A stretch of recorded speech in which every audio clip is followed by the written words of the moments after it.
I never imagined that a place dedicated to history and art could harbor such unspeakable horrors. Yet, that is exactly what I found on my second night as a night guard at the Marlow Historical Museum, a sprawling institution housed in an imposing neoclassical building with aging stone walls, soaring ceilings, and halls that wind like a labyrinth of memories. What I witnessed that night defies explanation, and the horror of what I encountered still haunts my every waking moment. It all began like any other shift on a brisk November evening. I had returned to the museum for a second job after losing my previous position in a less reputable security firm. The museum staff assured me that it was merely an institution of art and antiquities, where nothing more supernatural than the occasional dripping water or creaking floorboards occurred. I believed them then, despite my own uneasy gut feeling that suggested something was very, very wrong beneath the polished facade. That night, my tasks were standard: secure the exhibits, monitor the halls, and ensure that all the doors remained locked. However, the museum's layout was different on the historical wing, an area rarely visited by the public. This wing held collections that chronicled local legends, lost civilizations, and mysterious relics with origins that spanned centuries. Rumor had it that some artifacts here carried curses or were linked to tragic pasts, but these were dismissed as tall tales by most. I, however, felt a sense of foreboding every time I passed its heavy oak doors with brass plaques engraved with archaic symbols. At exactly 10:30 p.m., I set out for my first round. I passed through the grand entrance hall, its crystal chandeliers casting quivering reflections onto the polished marble floor. Portraits of long-dead benefactors and founders lined the walls, their eyes seemingly following me as I walked. I muttered a half-hearted greeting to one particularly stern-faced man in a faded waistcoat, but he offered no response, only the unchanging, cold stare of a painted remnant of history. The first exhibit I reached was the Hall of Lost Voices, a collection dedicated to objects said to capture the whispers of those who once lived. Artifacts here included an antique phonograph rumored to record echoes of past conversations, a cracked mirror that many believed showed the face of a deceased relative, and an ancient, ornate key said to unlock memories of long-forgotten souls. I paused at the phonograph display, unable to explain why the air around it felt charged, as if saturated with a secret energy. The brass horn of the machine shone eerily in the dim light, even though it hadn't been turned on in decades. A soft, rhythmic tapping echoed from somewhere in the distance. I checked my watch. It was 10:35 p.m. Assuming it was merely a power adjustment or the building settling, I continued my rounds. I rounded a corner and entered a narrow corridor lined with sealed glass cases containing artifacts of dubious provenance. A rusted, ancient dagger, a set of ceramic figurines with eyes that seemed too lifelike, and a faded tapestry embroidered with symbols I couldn't decipher. The corridor's lighting was unusually dim here, and as I stepped closer to a display of carved stone relics from a remote temple, I noticed that the air grew inexplicably cold. I could see my breath in the pale light, and my skin prickled with an involuntary shudder. Then I heard it, a single, breathy whisper. My heart thumped in my chest as I froze. The whisper was almost imperceptible, as if someone near my ear was saying, "Help me." I spun around, half expecting to see a person, but there was only the empty corridor and the incessant hum of the ancient fluorescent lights above. My rational mind insisted it was my imagination, triggered by the oppressive atmosphere of the museum and the endless hours of solitude. I took a shaky breath and resumed my inspection. A sign on the wall pointed me toward the private archives, a small set of locked rooms at the far end of the wing.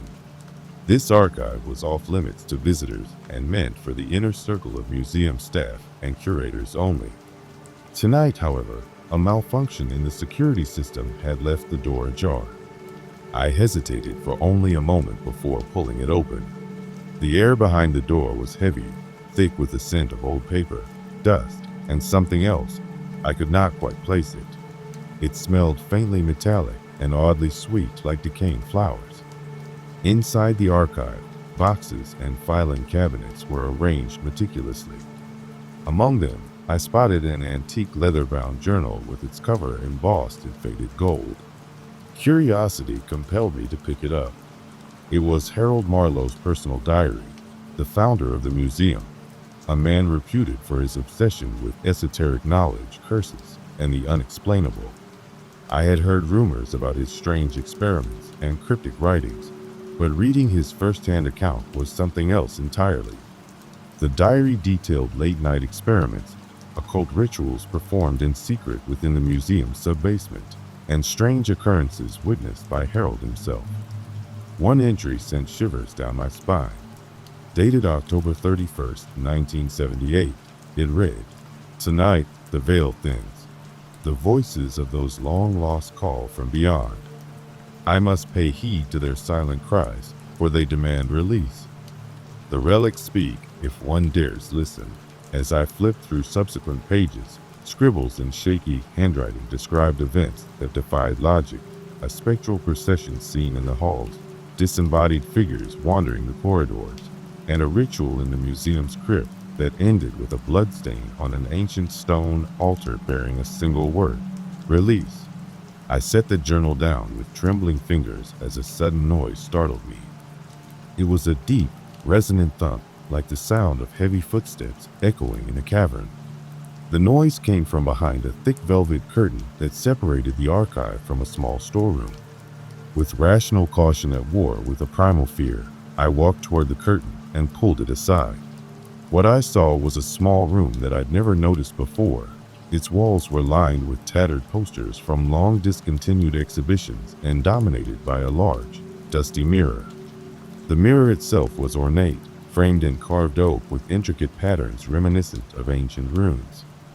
As I stared into the mirror, I thought I saw movement, a flicker of light, a shape passing behind me, only for the reflection to settle back into normalcy.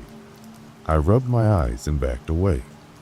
The sound of the footsteps seemed to grow louder, now joined by faint, echoing whispers that sounded just beyond human comprehension. I felt a cold hand of dread grip my heart. Determined to maintain control, I grabbed my flashlight and headed back into the main corridor, leaving the secret room behind. I resumed my rounds, but every shadow and every unexpected sound now seemed loaded with menace. I passed through the gallery of timeless faces, where portraits and sculptures of historical figures appeared almost lifelike in the flickering light. As I approached a particularly somber sculpture of a long-forgotten monarch, I noticed that the eyes of the stone figure had a subtle gleam, as though tears, or something like them, were welling up. I froze for a moment, feeling that the statue was mourning, before its expression hardened back into its carved stoicism. It wasn't long before I noticed that the museum wasn't as empty as it should be. Footsteps, soft, deliberate, measured, followed my own. I stopped dead in a hallway lined with ancient tapestries depicting battles and legends. The footsteps paused, then resumed, always just out of sight. I called out, "Hello? Is someone there?" My echo was the only answer I received. The sense of being followed grew overwhelming. I turned quickly, but saw only the endless, dusty corridor. The lights overhead buzzed and hummed, and for a fleeting moment I thought I saw a pale face reflected in the glass of a display cabinet before it vanished. I ducked into a side room, locking the door behind me. In that room were the museum's minor treasures, a collection of coins from lost civilizations, and a series of ivory carvings that depicted mythical creatures. I sat on a worn bench and tried to calm my racing heart. My mind raced through the diary's passages and the strange events of the night. Had I awakened something that had been sleeping here for decades? Perhaps the museum was not simply filled with relics of the past, but with echoes of the old, dark magic that Harold Marlowe had dabbled in. I remembered his repeated insistence about release and wondered if the footsteps I heard were not human at all, but those of an entity bound to the artifacts, waiting for its chance to slip free from its ancient chains. With little choice but to confront whatever was pursuing me, I gathered my nerve and cautiously opened the door. The corridor was in shadow, illuminated only by the occasional flash of lightning from an approaching storm outside. The air had grown thick, as though time itself had slowed. I crept down the hall, every nerve alert to the rustle of fabric or the whisper of voices. The flickering lights played tricks on my eyes. For one dreadful moment, I saw the image of a small girl in a tattered dress, her eyes hollow and pleading, standing in the middle of the corridor. I blinked and she was gone. I reached what I believed was the exit door to the main hall. My hands shook as I tried the handle, but it wouldn't budge. The door felt as if it had grown heavy with the weight of years and something else, something intangible and malevolent. I pounded on it, calling out for help, but the silence that followed was absolute, as if the entire building was swallowing my cries. With no other option, I slipped through a side door and found myself in a dim corridor I had never seen before, one that twisted and curved unnaturally, with walls that seemed to pulse with an almost organic texture. The corridor opened into a vast chamber that felt like a cross between a museum atrium and a tomb. At its center, on a marble pedestal, was an enormous, intricately carved sarcophagus. The lid, decorated with strange symbols and figures of anguished faces, was slightly ajar. An icy draft escaped from the gap, carrying with it a faint sound like a chorus of sorrowful, distant cries. I approached the pedestal with a mixture of dread and morbid curiosity. As I reached out to touch the cold stone, the lid creaked loudly and swung fully open. Inside, instead of a mummy, lay a collection of aged photographs and personal belongings, a life once lived, now abandoned to time. Among the items was a single ornate locket, and when I picked it up, I felt an inexplicable weight settle on my soul. The locket was engraved with the initials HM, and its glass was cracked, reflecting my terrified face back at me. Suddenly, a series of disembodied voices erupted around me, overlapping and indistinct. They spoke in hushed tones, pleas, confessions, and accusations, and all at once, the chamber plunged into complete darkness. I fumbled for my flashlight, activating it just in time to reveal that the pedestal was now surrounded by figures in tattered clothing, their eyes vacant yet filled with unspeakable sorrow. They reached out with skeletal hands, their movements jerky and unnatural, as if they were marionettes controlled by a malevolent puppeteer. I backed away slowly, my heart pounding so loud it drowned out the whispers in my ears. One of the figures, an elderly man with a gaunt face and eyes that burned like coals, stepped forward and raised a hand in a trembling gesture that seemed both inviting and horrifying. His mouth opened in a silent scream, a soundless warning that chilled me to the core. In a burst of adrenaline-fueled terror, I turned and fled down the corridor. The voices trailed behind me, rising in intensity until they became a deafening cacophony of dread. I sprinted through twisting hallways that now resembled the inside of a living maze, where doors led to dead ends and windows revealed not the outside world, but other, darker corridors filled with shifting, spectral images. At every turn, I sensed unseen eyes watching, and I swore I felt icy fingers brush against my skin. After what felt like an eternity of running, I found myself back at the main atrium. The storm outside was raging, rain beating against the tall windows, and lightning illuminating the shadows that clung to the museum's walls. I collapsed onto a cold stone bench, gasping for breath, as I struggled to piece together what had happened. The entire museum seemed to pulse with a malevolent rhythm, as though it were a living entity, one that had awoken from a long slumber and was now hungering for release from the confines of its dark history. In the following days, I couldn't shake the memories of that night. I found myself drawn to research the history of the Marlowe Museum and its mysterious founder, Harold Marlowe. I discovered that Harold had been rumored to be involved in occult practices and that he had amassed many cursed relics over his lifetime. Old newspaper clippings spoke of unexplained phenomena within the museum's walls, of lights flickering in empty corridors and voices heard among the exhibits after closing time. There were even accounts from former staff members who, like me, had witnessed figures moving in the darkness. Yet none of these testimonies were ever taken seriously, dismissed as overactive imaginations or the result of isolation. I began to question whether I had merely imagined the terror of that night, or if I had truly glimpsed into something far more ancient and inexplicable. My dreams turned into vivid nightmares, endless corridors stretching into infinity, the sound of ghostly laughter echoing in the void, and that single, sorrowful gaze of the old man from the sarcophagus chamber. I woke up drenched in sweat, unable to shake the feeling that something had followed me home. One evening, unable to bear the torment any longer, I returned to the museum during the day, determined to confront the horror face to face. The museum was closed to the public, and a lone custodian meandered through the galleries as if in a daze. I managed to slip past him and entered the historical wing. The atmosphere was utterly different in daylight. Colors were more vibrant, and the oppressive feeling had lessened, replaced by a mundane sense of antiquity. Yet, as I approached the private archives once again, I felt a familiar coldness creeping over me. In a glass case on display was an old photograph of Harold Marlowe, his eyes intense and unnerving. In the background of the photo, barely visible, was a shadowed figure that looked disturbingly similar to the specter I had encountered that night.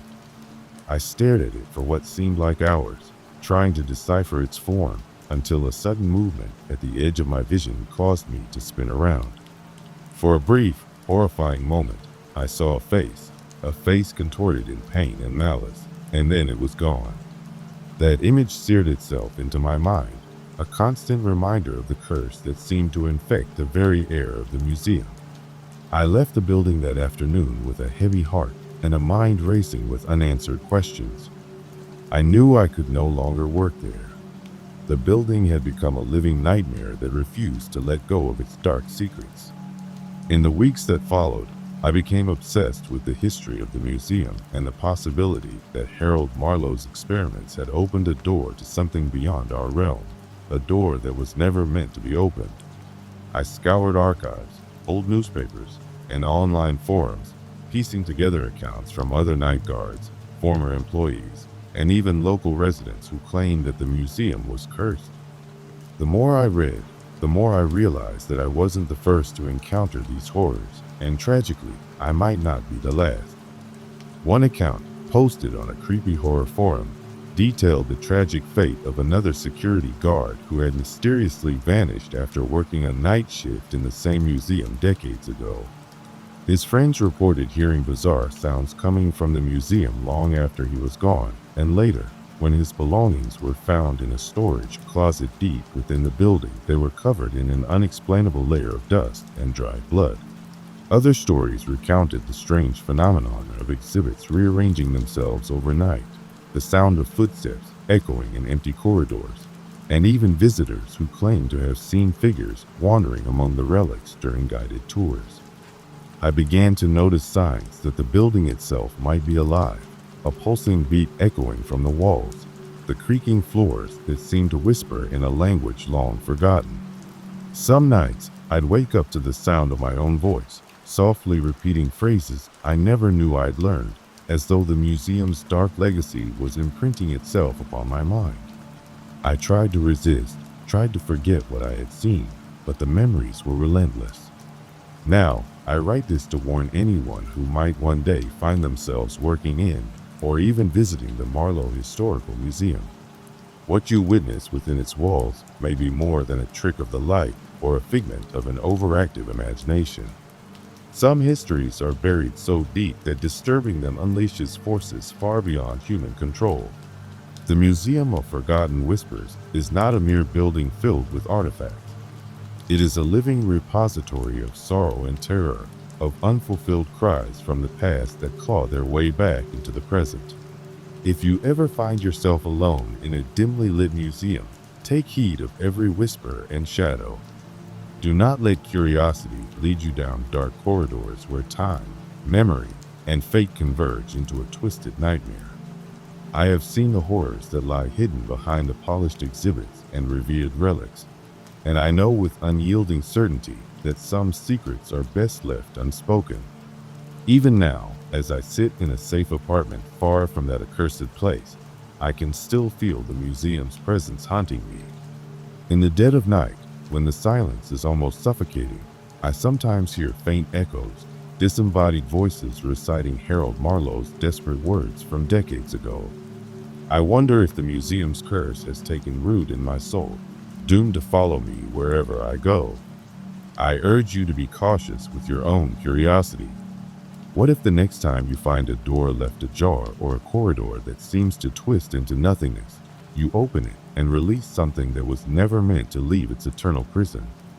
The relics may be silent, but the whispers they carry are anything but.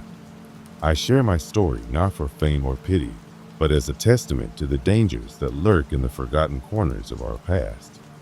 The Marlowe Museum isn't just a collection of historical items, it's a mausoleum for memories that refuse to die. And every night it awaits the next unwary soul to cross its threshold and awaken the horrors within.